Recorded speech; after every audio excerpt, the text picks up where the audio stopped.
Well, here it is, the bat, the ball, and one of my favorite times of year, on Valentine's Day, you'll hear pitchers and catchers report to Goodyear for the Indians. And of course, a lot of guys will bring their bats too. By the way, this bat here, my boss, Mike Starkey, this one right here, it's hard to see the signature. It's a Jerry Willard model. Jerry was with the Indians when I covered them for the Plain Dealer in the early 80s.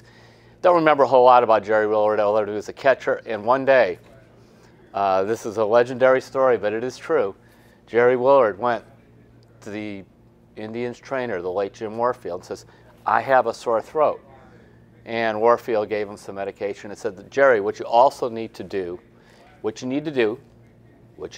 now this is easy, is you need to gargle with salt and lukewarm water. And Willard looked right at him and said, where do I get lukewarm water? And Warfield said, the faucet is a good place to start. So hopefully the Indians now are a little bit beyond Jerry Willard and some of those things. So you talk about pitchers and catchers report. I kind of was sort of looking, well, how about these pitchers? And boy, they have a lot. There's a bat that just fell. Hopefully they'll be better than that. Here's a name, Corey Kluber, Carlos Carrasco, with the 18 game winners. You start with those two.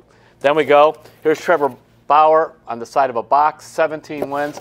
In there is his arbitration case. He's in arbitration right now, trying to figure out how much money he's going to make, whether it's $6.5 million or $5.5 million. We all should be involved in those type of arbitration cases on our own jobs, where when you lose and you only get $5.7 million or whatever. Here's another pitcher, number 4, Mike Clevenger, one of mine, 12 wins. So we go 18 wins, 17 wins, 12 wins, not done yet. Josh Tomlin, 10 wins. They had 5 pitchers, 5 starters last year, won double figures.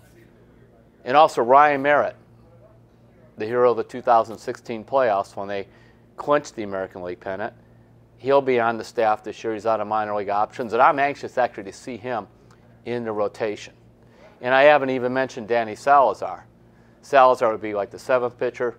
So we'll see what happens there as they sort through it, but I have to admit, with all the crazy weather we've had, whatever, pitchers and catchers report on Wednesday the 14th, I'm looking forward to it.